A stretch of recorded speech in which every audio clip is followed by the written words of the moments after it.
میرے ایک دوست کے بیٹے کی ایک انتظامی عہدے پر تعیناتی ہوئی تو میں مبارکباد دینے کے لیے ان کے گھر گیا۔ پھول اور مٹھائی پیش کرنے کے بعد برخوردار کو گلے لگایا اور باپ بیٹا دونوں کو مبارکباد دی۔ میرے جانے سے پہلے وہ ڈرائنگ روم میں بیٹھے کچھ گفتگو کر رہے تھے۔ دونوں کے چہروں پر مسکراہٹ اور کامیابی کی خوشی تھی۔ میں نے پوچھا، باپ بیٹے کے درمیان کیا راز و نیاز کی باتیں ہو رہی تھیں؟ میں کہیں مخل تو نہیں ہوا؟ مجھے میرے دوست نے مسکراتے ہوئے کہا کہ آپ کو علم تو ہے کہ آپ کا بھتیجا اپنی زندگی کے ایک نئے دور کا آغاز کر رہا ہے۔ کل اس نے جوائننگ دینی ہے۔ میں اسے سرکاری ملازموں کی نفسیات اور دفتری مسائل کے بارے میں کچھ باتیں کر رہا تھا۔ اچھا ہوا آپ آ گئے۔ میں تو کہوں گا کہ آپ کا بھی ایک ملازمت کا طویل تجربہ ہے، آپ اسے مشوروں سے فیضیاب کریں، آپ کی بات شاید یہ زیادہ اچھے طریقے سے سمجھ سکے گا۔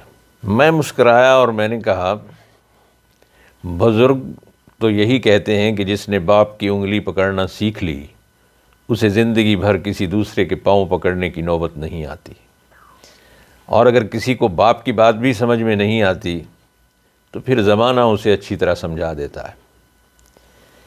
دانش ماشاءاللہ ایک سعادت مند، لائق اور اعلیٰ تعلیم یافتہ نوجوان ہے۔ انشاءاللہ وہ ایک اعلیٰ منتظم ثابت ہوگا۔ میرے دوست خود بھی ایک اعلیٰ عہدے سے کچھ ماہ پہلے ریٹائر ہوئے تھے۔ انہوں نے زندگی اصولوں کے مطابق گزاری۔ اگر ان اصولوں پر ہمارے نوجوان بھی عمل کریں تو یقیناً وہ بھی ایک پرسکون زندگی گزار سکتے ہیں۔ انہوں نے بیٹے سے مخاطب کرتے ہوئے کہا، بیٹا، پہلا اصول یہ ہے کہ جو بھی فرائض تمہیں تفویض کیے جائیں وہ پورے شوق سے ادا کرنا۔ اگر فرض کو شوق میں بدل دو گے تو زندگی آسان ہو جائے گی۔ زندگی میں دو چیزیں بڑی تکلیف دہ ہوتی ہیں۔ نمبر ایک، جس سے محبت نہ ہو اور اس کے ساتھ رہنا پڑے۔ دوسرا یہ ہے کہ جس سے محبت ہو اس کے بغیر رہنا پڑے۔ چنانچہ جس کے ساتھ رہنا ناگزیر ہو جائے پھر اس کے ساتھ محبت کے ساتھ رہنا چاہیے۔ دوسرا اصول یہ ہے، بیٹا یاد رکھنا، یہ دنیا ایماندار کو بے وقوف، بے ایمان کو عقل مند اور بے حیا کو خوبصورت کہتی ہے۔ تم ایمانداری کا دامن ہرگز ہاتھ سے نہ چھوڑنا اور قوم کے مال کو قوم کی امانت سمجھنا، کیونکہ خیانت کرنے والوں سے قدرت رات کی نیند اور دن کا آرام چھین لیتی ہے اور ذلت و رسوائی ان کا مقدر بن جاتی ہے۔ ملازمت کا تیسرا اصول یہ ہے، یاد رکھنا، جتنا معاوضہ تمہیں ملے کوشش کرنا اس سے زائد کام کر کے خوش ہونا۔ جو شخص اپنے معاوضے سے کم کام کر کے خوش ہوتا ہے لوگ اسے نکما اور بدبخت کہتے ہیں۔ چوتھا اصول یہ ہے کہ سائل ایک دیوانہ ہوتا ہے،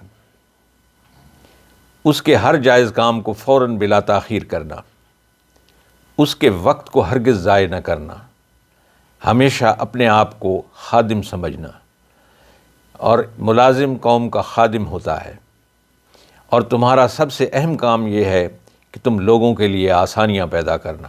پانچواں اصول یہ ہے کہ زندگی میں کسی بھی کاغذ پر دستخط کرنے سے پہلے اسے پوری توجہ سے پڑھنا۔ اگر کوئی شخص چھٹی کے وقت فائلیں دستخط کرانے کے لیے لے آئے تو ان پر خصوصی توجہ دینا۔ اور چھٹا اصول یہ ہے کہ عام طور پر افسران اور ماتحت ایک دوسرے کی غیبت کرتے رہتے ہیں جس سے ان کا سکون تباہ ہو جاتا ہے۔ وہ ایک دوسرے کے خلاف سوچتے رہتے ہیں، اس سے رزق میں بے برکتی ہوتی ہے۔ تم غیبت سے پرہیز کرنا، اپنے باس کا ہمیشہ احترام کرنا، خواہ اس کی گفتگو یا اس کا حلیہ تمہیں پسند آئے یا نہ آئے۔ بقول شاعر، لفظ سے بھی خراش ہوتی ہے، تبصرہ سوچ کر کیا کیجیے۔ آخر میں انہوں نے کہا کہ آج کے نوجوان کا بڑا مسئلہ عدم برداشت کا ہے۔